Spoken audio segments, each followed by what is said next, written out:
want to take a step back then and kind of so from anxiety in teens, you kind of started that very early on to now you're at the Upswing Fund. You grew up in Minneapolis, which is where you started anxiety in teens, and have through many different routes have found your way out on the West Coast now into San Francisco. What was that path like? What did you do after anxiety in teens?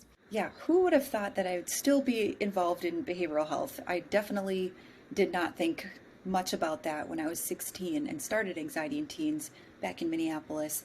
But I continued that online resource. We did all sorts of peer support activities with students nationwide. We did events nationwide. And so that really piqued my interest in technology, mental health, entrepreneurship.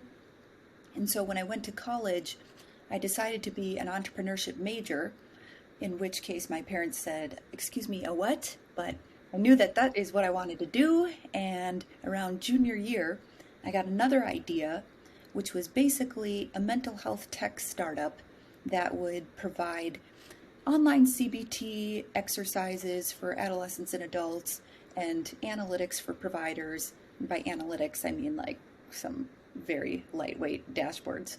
But so yeah, 20-year-old me started this startup and got a little bit of seed funding, found the clinicians and programmers, and we built the thing and worked with some local partial day and residential programs. And it was an amazing experience.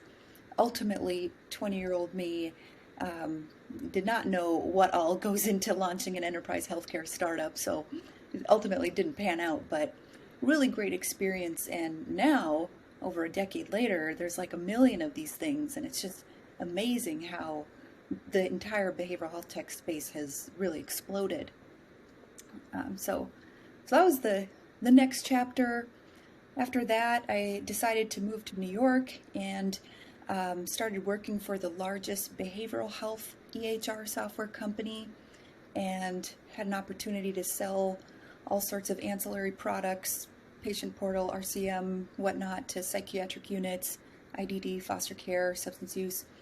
Learned something about working at a real job and healthcare. And so that was a really great experience. And then after that, my next move was to San Francisco, where I worked for some startups and venture capital funds investing in digital health broadly.